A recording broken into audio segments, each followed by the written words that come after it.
Assalamualaikum warahmatullahi wabarakatuh.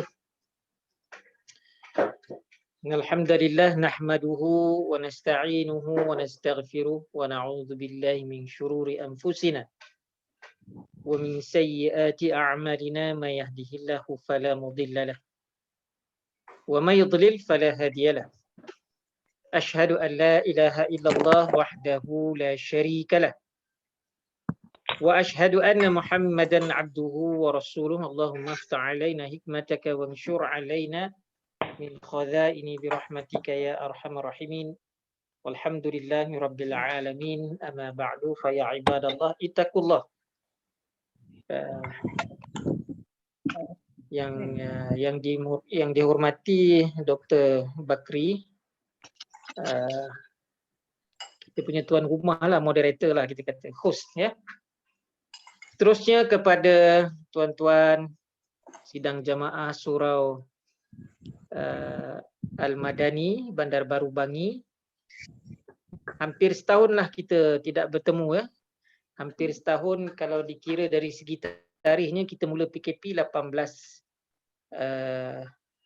Mac tahun 2020. Ini pun dah masuk Mac 2021. Cuma gini 8 hari bulan, 10 hari lagi genap setahun. Begitulah lamanya kita tidak bertemu kerana pandemik COVID-19 dan juga arahan PKP ya. Jadi kita merafakkan syukur ke hadrat Allah Subhanahu Wa Taala kerana limpah kurniaan, rahmat, inayah, hidayah, ya, pertolongan daripada Allah ni tetap datang ya, kepada orang yang sentiasa bersabar. Moga-moga ahli jemaah semua orang yang sentiasa bersabar dengan segala kesusahan yang kita alami, dan tanpa kita duga akhirnya Allah izinkan kita bertemu walaupun di alam maya ini. Dan akhirnya kita pun dapat satu ilmu baru dalam teknologi.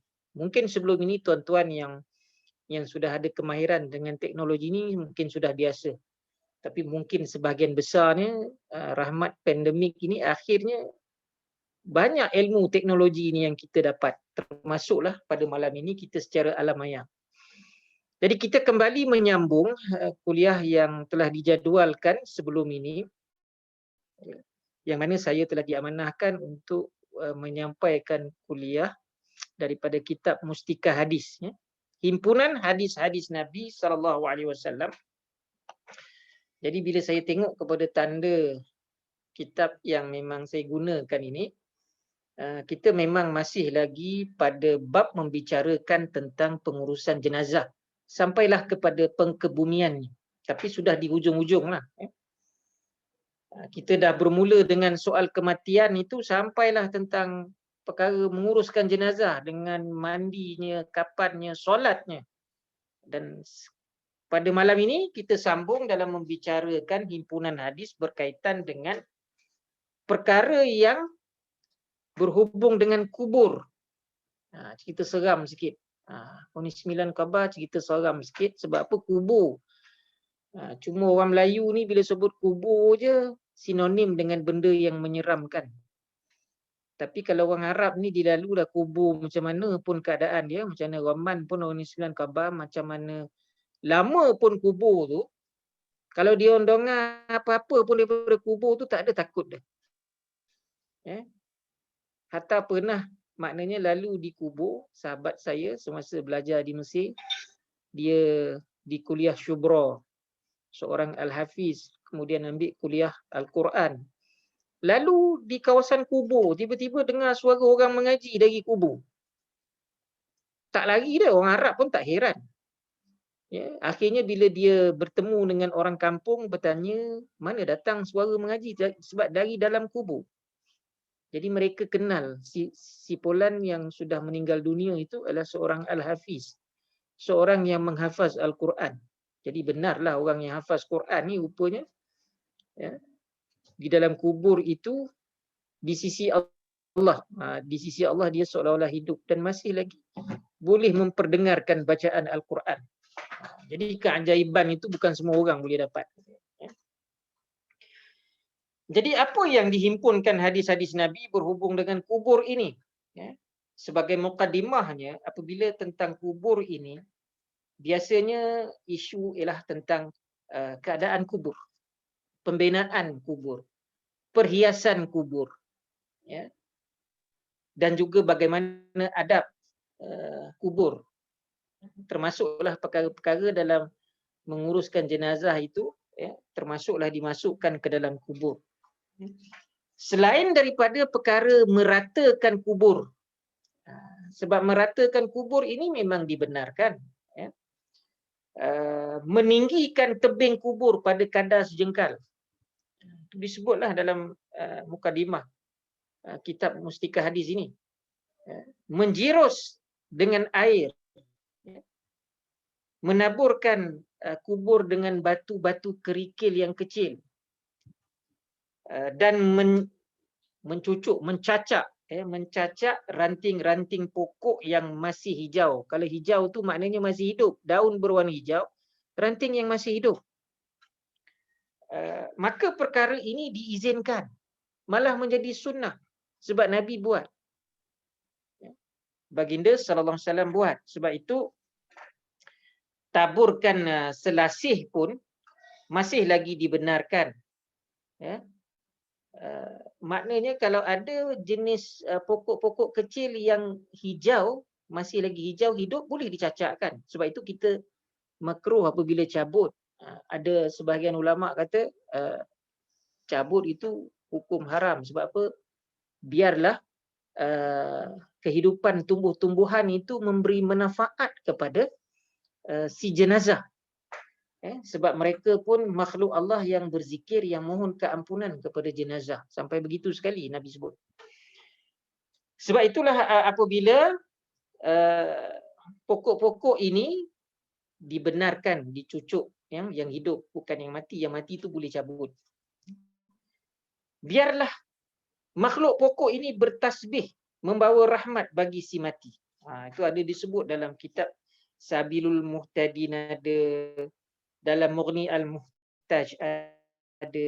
Sebab itu sebahagian daripada ulama ini mengaitkan perkara-perkara ini dengan hadis sahih, sama ada dalam Sahih Bukhari dan juga dalam Sahih Muslim, dan termasuk juga dalam sunan yang lain daripada imam-imam hadis. Tapi banyaknya dalam Sahih Bukhari, yang menerangkan semasa baginda sallallahu alaihi wasallam sedang berjalan di tepi dua kubur. Di tepi dua kubur. Maka baginda menyatakan kepada sahabatnya bahawa kedua-dua si mati ini, pada dua kubur ini, baginda kata mereka sedang diseksa. Itu mukjizat Nabi lah, mendengar jenazah yang sudah ada dalam kubur itu diseksa. Ini memang ada hadis yang sahih, ya. Cuma dia bagi dalam bentuk pengertian saja. Yang seorang itu, kata Nabi, kerana dosanya yang selalu tidak beristinja, iaitu bersuci. Lepas buang air kecil, dia tidak bersuci. Ataupun tidak sempurna, masih lagi bernajis. Kita kalau istinja, kita tahu dari segi hukum fiqah bagaimana nak selesaikan. Kita belajar dalam bab bersuci. Ini tak selesai. Akhirnya, Nabi terdengar dia diseksa. Dan memanglah, ramainya hamba Allah ini diseksa kerana dua anggota, lidah dan kemaluan. Ini pun ada hadis. Ya, kerana lidah, betul lah pepatah Melayu. Kerana lidah itu, ya, badan binasa. Bahayanya lidah ini. Sehingga merosakkan kepada diri seseorang. Ya, salah kata, ya, salah cakap, ada kesan. Ya, sampai boleh disaman kalau salah kata. Malah salah cakap pun boleh terkeluar akidah kita. Boleh terkeluar daripada Islam. Begitu juga kemaluan. Oleh kerana tak jaga kemaluan, maka banyak siksaan yang diterima oleh umat Nabi SAW. Termasuklah yang Nabi ceritakan ni. Ya, tidak beristinja dengan sempurna. Kemudian yang seorang lagi Nabi kata diseksa kerana dosanya maknanya selalu mengumpat. Ini yang katakan lidah ni. Ya, selalu mengumpat. Jadi dua-dua ni sedang diseksa. Lalu apa baginda buat? Baginda pun mengambil sebatang pelepah kurma. Mengambil pelepah kurma yang masih hidup Maknanya masih hidup tu diambil daripada pokok kurma itu yang masih hijau dan membelahnya menjadi dua belahan. Nabi belah jadi dua belahan. Kemudian yang satu dicacakkan di atas kubur yang pertama, kemudian yang sebelah lagi itu Nabi cacakkan pada kubur yang kedua. Lalu Nabi pun bersabda, bila sahabat tengok perbuatan Nabi ni, belum lagi sahabat nak tanya. Sahabat monong ya, tengok je apalah Nabi buat macam tu. Kan? Lalu bila dah cocok kedua-dua pelepah tamar yang hijau itu, lalu Nabi pun bersabda, mudah-mudahan dapat meringankan azab kedua-dua si mati. Selagi pelepah itu, kata Nabi, selagi pelepah itu masih basah hidup. Kerana apa? Kerana makhluk Allah ini, ya, terhadap orang mati ini, mereka juga memohonkan keampunan untuk mereka. Sebab itu boleh. Jadi kita tak heranlah kalau kita tengok kubur di tempat-tempat kita sendiri pun, ya, ada pokok-pokok yang ditanam. Ya, memang benarlah itu, ya, sunnah yang Nabi buat sendiri. Begitulah yang lain-lain saya sebutkan tadi. Tetapi dalam pada itu ada perkara-perkara yang menjadi peringatan larangan oleh baginda sallallahu alaihi wasallam. Ya. Menjadi larangan. Ya.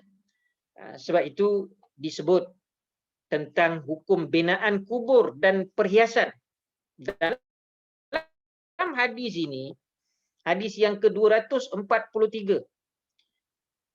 An Jabir radhiyallahu anhu qala, naha Rasulullah sallallahu alaihi wasallam an yujassasal qabr wa an yaq'uda alaihi wa an yubna alaihi. Rawahu Muslim, hadis sahih. Dalam Sahih Muslim. Apa maksudnya daripada Jabir radhiyallahu anhu, Jabir bin Abdullah, sahabat Nabi. Katanya, baginda Rasulullah SAW telah melarang daripada menyapu kubur dengan kapur untuk menghiasinya dan daripada duduk di atasnya dan juga daripada mendirikan binaan di atasnya. Jadi disebut dalam hadis ini tentang beberapa perkara naha, larangan. Ya, kalimah naha itu adalah maksudnya larangan, larangan Nabi. Ya. Nabi kata jangan buat daripada kapur, bahan kapur untuk binaan, kerana kapur ini panas. Rupanya dilarang. Duduk di atas kubur, duduk batu atas kubur. Kalaulah ada amalan-amalan yang dikatakan boleh mendatangkan kelebihan, tapi kena duduk atas kubur tu batu duduk, maka tak betul lah tu. Ataupun kalau kita datang sekalipun ke kubur, kerana kita ni dah selesa hidup, tak biasa nak duduk atas tanah. Datang linggang kangkung, tak bawa tikar, tak bawa apa pun untuk sebagai alas, nak duduk di tepi kubur. Sudah duduk atas kubur tu, sebab ada binaan. Tu ramai orang kita tu. Siap berselfie lagi di atas kubur tu. Dia duduk, betul-betul duduk lah. Ya. Kemudian berselfie lagi katakan. Duduk tu. Kan? Berselfie tu pun pernah jadi isu. Ya. Jadi perkara ini dilarang dan juga daripada mendirikan binaan di atas. Jadi mungkin saya boleh buka dalam bentuk share sebagai tambahan kupasan daripada kalau yang terkini ini, kupasan-kupasan yang kita ambil daripada minta maaf, yang ini saya berkongsi daripada rakan-rakan pensyarah UKM sendiri.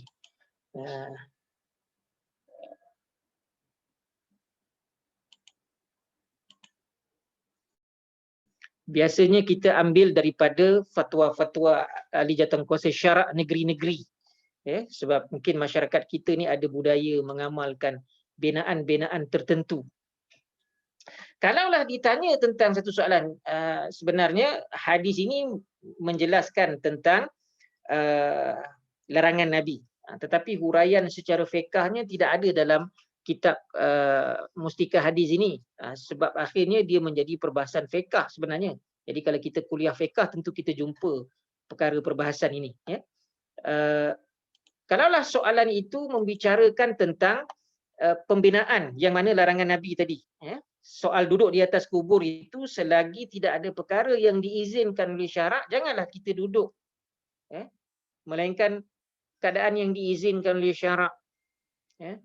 Memang batu dia tak boleh bersilau batu dekat atas tanah tu. Dia kena duduk tinggi sikit, dah tak ada tampek betul-betul kubur tu pun ada. Sudah berikhtiar tak ada, itu lain cerita kalau darurat melibatkan tentang kesihatan. Tetapi apa yang kita lihat, orang jarang-jaranglah nak tunjuk duduk di atas kubur ini. Selain daripada menggunakan kapur dalam pembinaan, menyimin ke dan sebagainya. Jadi bila bab binaan ini dia jadi perbahasan.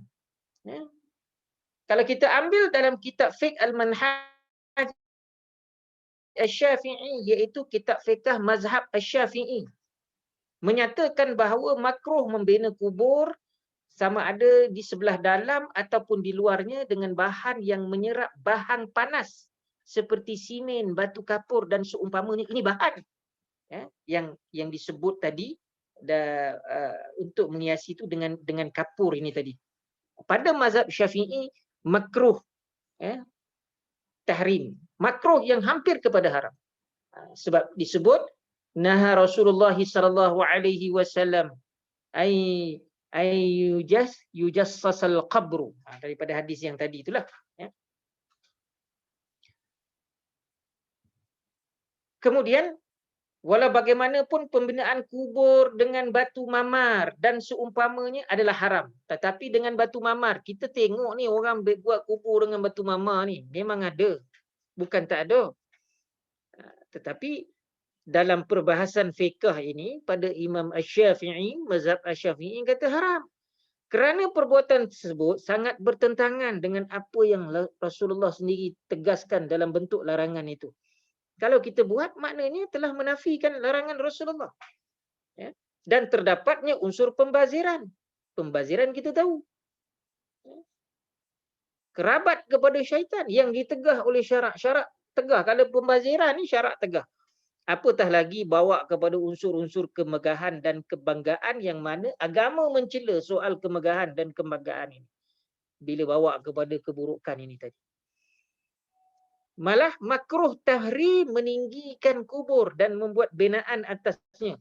Kita tengok sekarang ni kubur-kubur memang dibina, apatah lagi kubur tertentu orangnya, sebagaimana yang dibuat oleh kebanyakan masyarakat pada hari ini, malah menurut sunnah bahawa kubur tidak boleh ditinggikan melebihi sejengkal daripada paras tanah.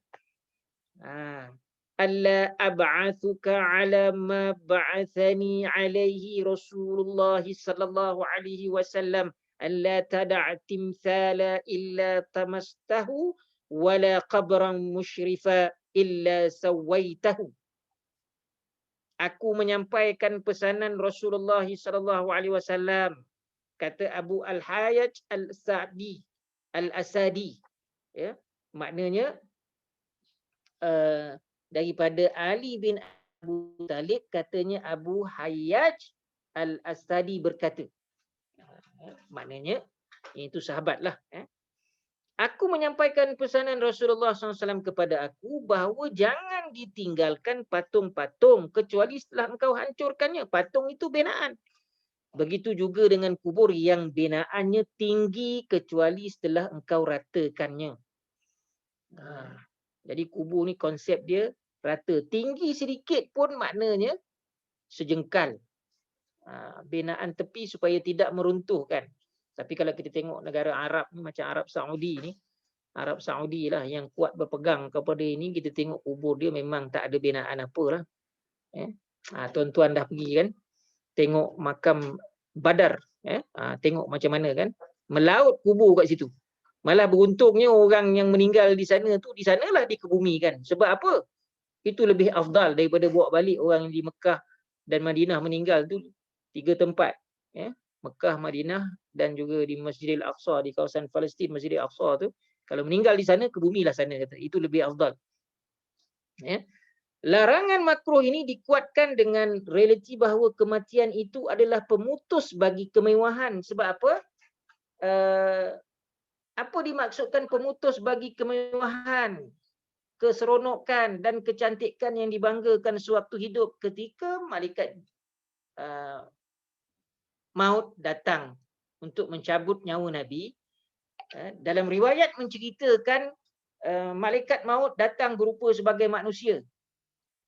Berupa sebagai manusia, dia ketuk pintu dan beri salam. Ketika itu Fatimah berada menjaga baginda sallallahu alaihi wasallam ketika sedang gering. Jadi bila dia bagi salam, ketuk pintu, Fatimah yang buka, lalu dia melihat seorang lelaki jubahnya putih, serbannya putih, bersih. Tak ada habuk pun melekat pada jubah dia. Nampak bersih. Lalu bila dia tanya, siapa ni ya dan apa tujuan? Maka aku sahabat ayahmu datang nak ziarah. Aku musafir dari jauh.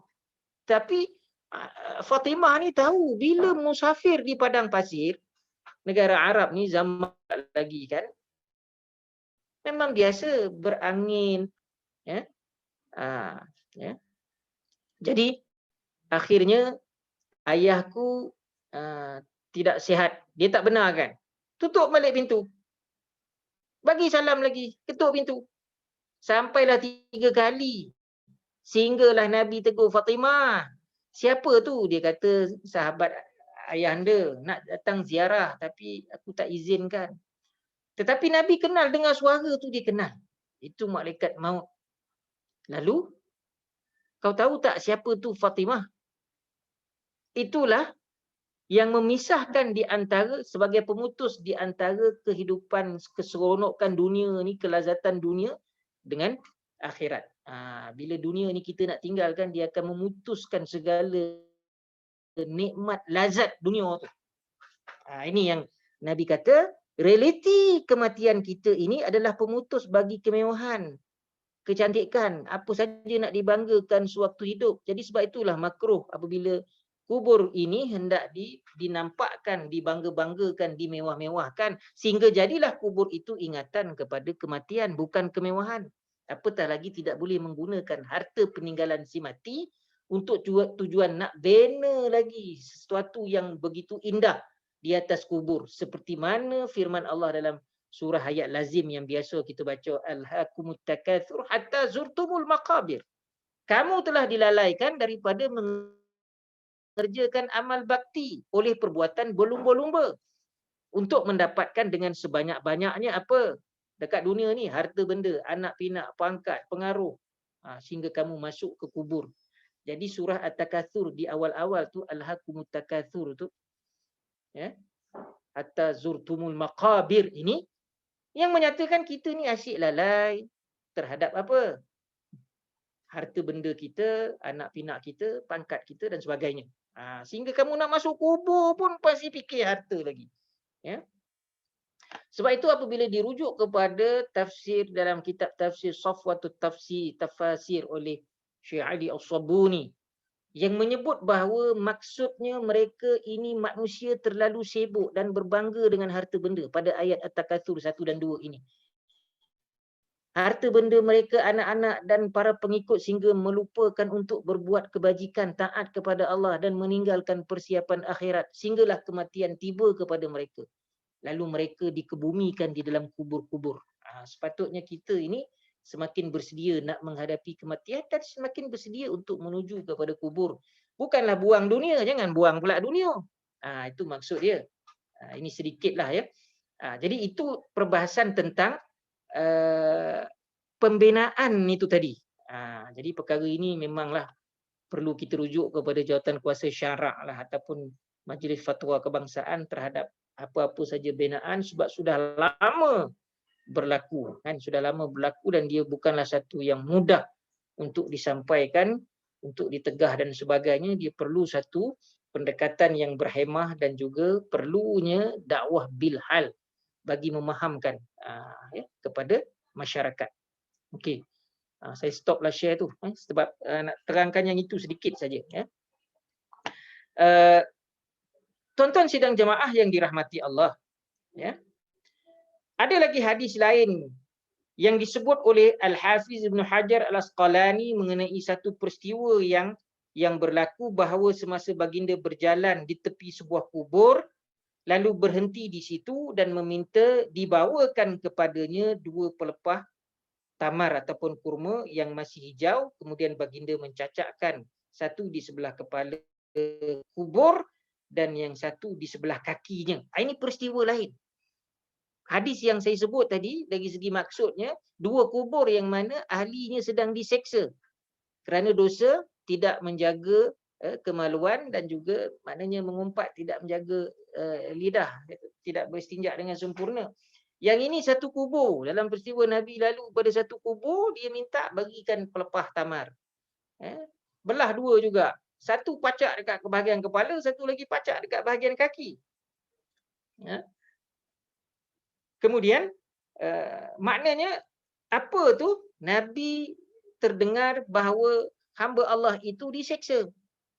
Tujuannya apabila pelepah tamar yang masih hidup itu semoga rahmat pertolongan Allah sampaikan supaya mengurangkan siksaan. Kalau tidak mengampunkan pun mengurangkan siksaan.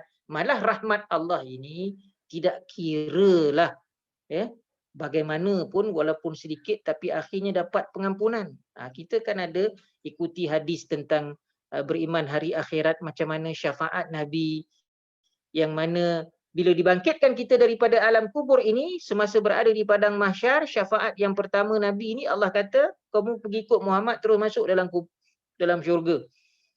Bukan masuk dalam kubur, terus masuk ke syurga.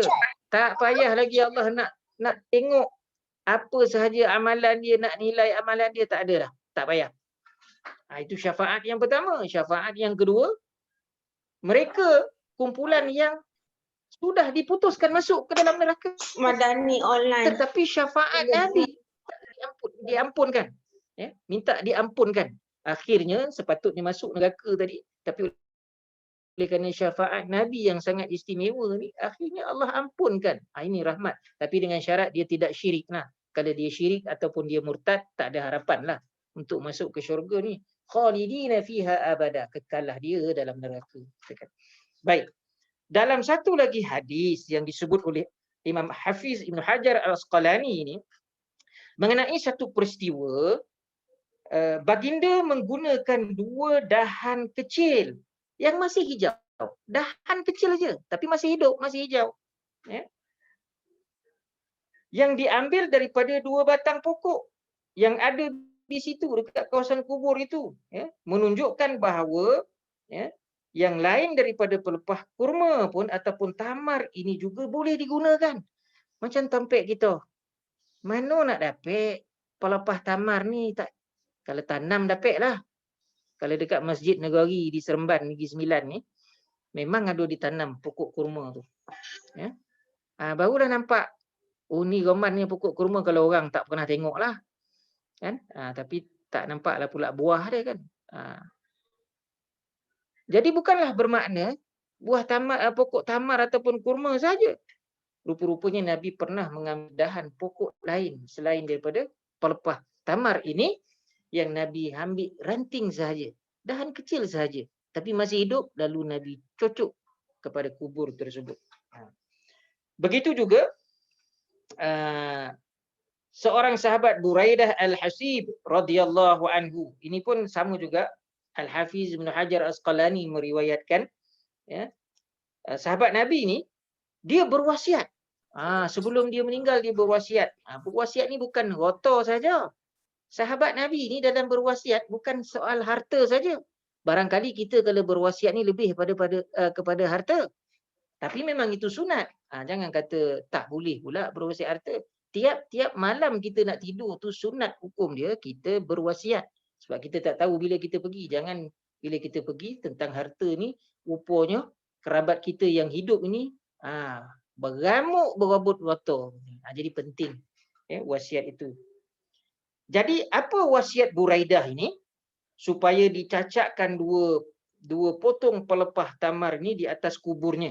Ini dapat dilihat dalam kitab ataupun dibaca dalam kitab Fathul Bari, huraian tentang hadis daripada Sahih Bukhari. sahabat ni memang suka berwasiat pada perkara yang baik. Antara yang pernah berwasiat yang agak pelik sikit ialah Abu Ayyub Al-Ansari. Rumah dia yang menjadi tempat penginapan Nabi bila Nabi berhijrah dari Mekah ke Madinah tu, sahabat-sahabat di Madinah tu berabut-rabut menawarkan kepada Nabi, marilah duduk rumah aku, duduk rumah aku, duduk rumah aku. Ya, sehingga Nabi nak pilih pun tak tahu, kan kocik hati. Pilih rumah orang ni pula kocik hati. Lalu Nabi kata, biar aku turun daripada unta ni, biar unta aku berjalan. Mana dia berhenti depan rumah siapa? Situlah nanti saya akan bermalam. Unta tu tahu, lepas tu dia patah balik. Berhentilah dia di satu tempat yang mana sebelah kanannya ada satu kawasan lapang kubur lama orang-orang Yahudi milik anak yatim yang Nabi beli dengan duit sendiri. Itulah tapak Masjid Nabawi sekarang. Kemudian sebelah kirinya itu ialah rumah Abu Ayyub Al-Ansari.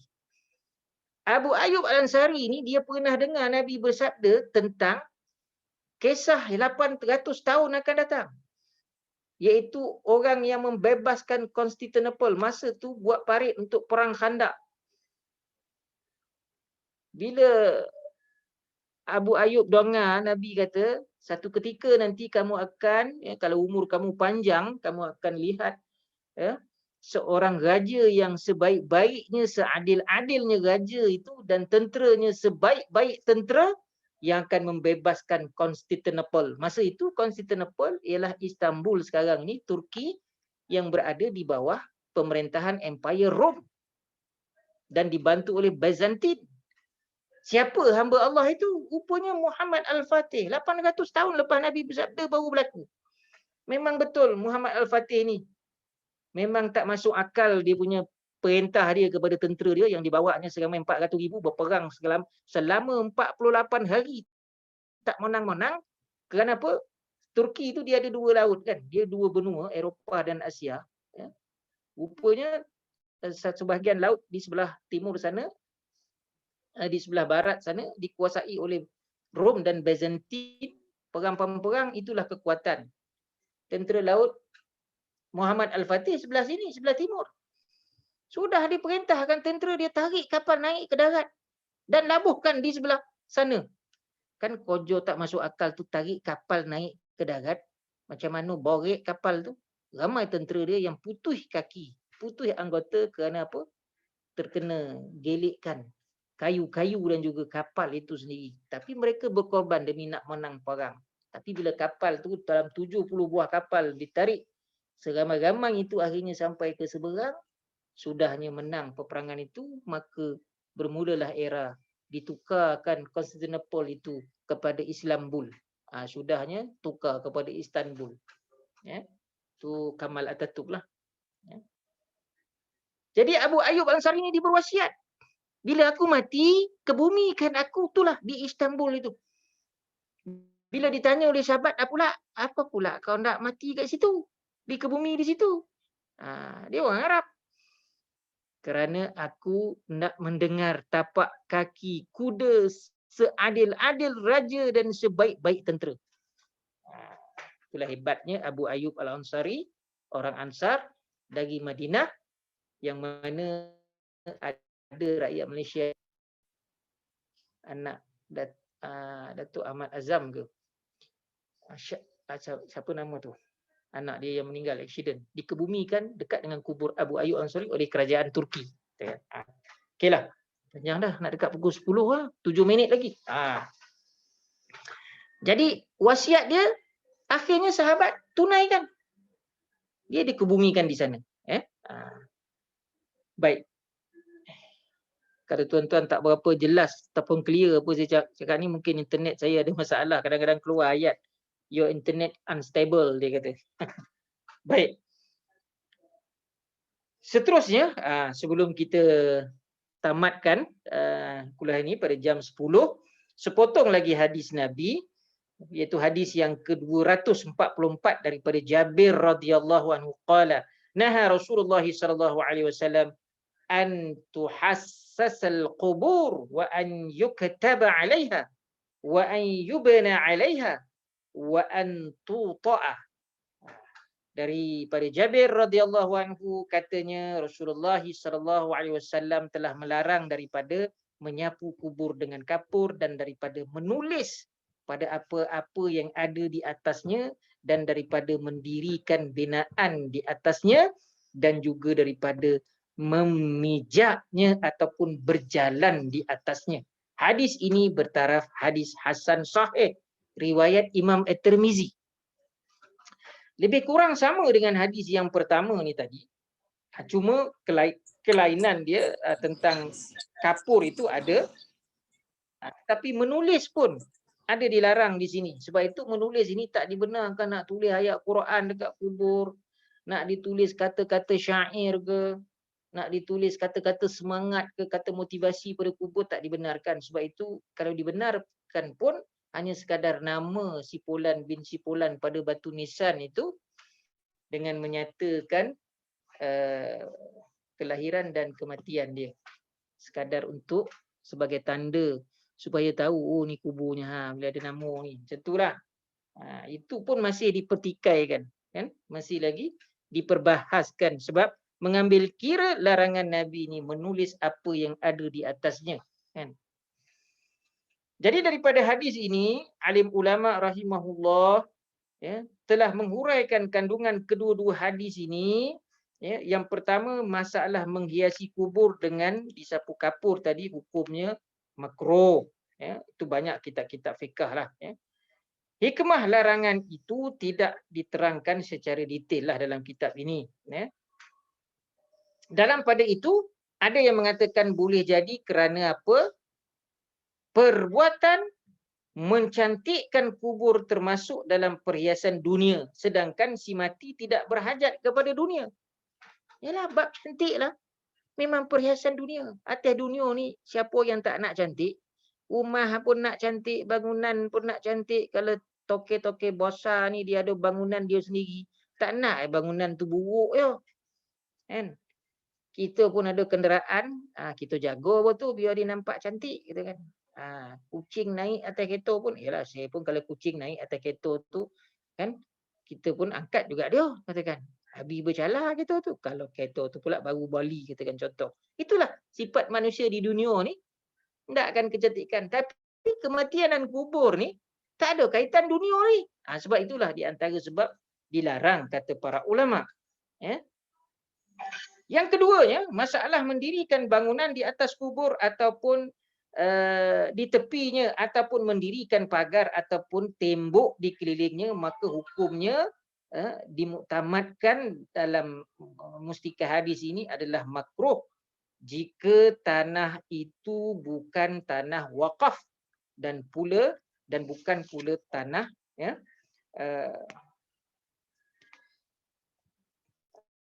apa dikata ni, musabalah ni katakan. Maknanya yang penting bukan tanah wakaf tadi. Tetapi jika tanah itu tanah wakaf, maka hukum mendirikan bangunan atau pagar ataupun apa sahaja tadi haram. Orang wakafkan tanah kubur. Ini banyak kes ni. Tanah kubur ni rupanya wakaf. Lainlah kalau tanah itu tanah kerajaan, bukan wakaf. Dibeli oleh kerajaan daripada sesiapa individu kata untuk jadikan tanah kawasan perkuburan, bukan tanah wakaf. Bolehlah bina pagar apa semua, kan? Sebab tu kita tengok kawasan kubur ni tak berpagar. Rupanya sebab tanah wakaf, diwakafkan sebagai tanah kubur. Dan memang kebanyakan tanah kubur ini wakaf. Sebab apa? Pemegang amanahnya ialah sama ada majlis agama. Biasanya majlis agama lah sebagai pemegang amanah ataupun jawatan kuasa masjid. Pengurusi setiausaha bendahari sebagai pemegang amanah kepada tanah kubur yang diwakafkan itu untuk diuruskan. Bukan pengurusi punya. Bukan setiausaha punya. Begitulah. Jadi sebab itulah hukumnya haram tadi kerana mengambil kawasan yang luas lebih daripada yang sepatutnya dan membolut selama-lamakan sedangkan tanah itu untuk kegunaan orang ramai. Ada pula kita pergi pagar untuk jadi kawasan kita. Jadi pihak yang berkuasa, pihak berkuasa kerajaan lah, berkewajipan untuk meruntuhkan bangunan seperti itu. Kemudian Yang ketiganya sebagai orang kata penutup, kita mungkin sambung lagi lah pada siri yang akan datang kan, sebab ada seminit lagi tuan-tuan. Ya. Yang ketiganya masalah menulis ayat-ayat Quran dan lain-lain pada batu nisan ataupun pembinaan kubur. Maka alim ulama daripada 4 mazhab telah memberikan penjelasan. Kalau Syafi'i menulis ayat-ayat Quran ataupun lainnya makruh. Ya, tapi kalau sekadar menulis nama si mati, lebih-lebih lagi kalau ia seorang yang dikenali ataupun seorang yang soleh supaya kuburnya mudah dikenali untuk diziarah. Termasuklah kerabat kita senang nak tahu kan kubur di mana. Maka bolehlah ditulis sekadar namanya itu. Dalam mazhab Hanafi pula, sebarang tulisan ni adalah makruh hukumnya. Malah hampir kepada haram. Kecuali kalau ditakuti kubur itu lama kelamaan tidak dapat dikesan. Maka barulah tidak dikatakan makruh. Dia kena tengok fizikal kawasan tu macam mana. Kalau jenis tanah kubur mandap je lama hilang katakan. Maka itu memberi kesan. Ya. Jadi jelas. Kalau mazhab Hambali, sebarang tulisan makruh hukumnya. Ya. Malah memasang lampu di atas kubur juga dilarang sebagaimana disebut dalam beberapa hadis sahih. Jadi begitulah ya beberapa penjelasan secara ringkas. Sebenarnya kalau dirujuk kepada kitab fiqh Mughni Al-Muhtaj, lebih detail lagi perbahasan tentang apa yang dikatakan larangan Nabi terhadap binaan kubur ataupun buatan-buatan kubur itu daripada bahan-bahan yang dilarang. Jadi sidang jemaah yang dirahmati Allah. Jadi bila siaran langsung alam maya ni saya cakap seorang-seorang tuan-tuan katakan moga-moga dapatlah memenuhi cita rasa tuan-tuan dalam memahami hadis Nabi sallallahu alaihi wasallam. Dua-dua hadis yang saya bawakan tadi daripada kitab Mustika Hadis jilid yang kedua ini adalah hadis sahih. Satu hadis sahih, satu lagi hasan sahih yang boleh dibuat hujah dan boleh dibuat hukum. Bukan hadis yang bertaraf ahad. Jadi begitulah. Jadi apa-apa isu yang kita nampak di sekeliling kita tentang kubur ini, maka perlulah kita rujuk kepada pihak berkuasa, terutamanya ahli jawatankuasa syarak negeri. Fatwa-fatwa negeri bagaimana keadaan ini. Sebab hal ehwal agama ni bawah negeri kan. Itu pun tuan-tuan sedia maklum. Jadi sekadar itu tuan-tuan, saya tangguhkan dulu. Mungkin tak ada persoalan kot. Dah 10-2 minit dah.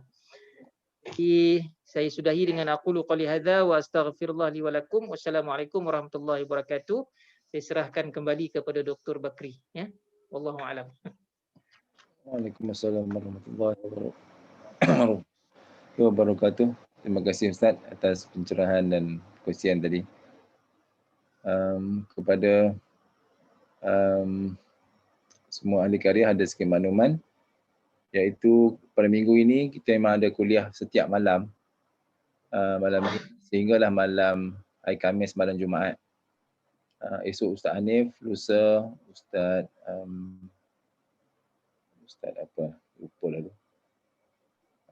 Tapi setiap malam ada, dan iklan akan dikeluarkan pada pagi dan akan dibuat reminder, okey.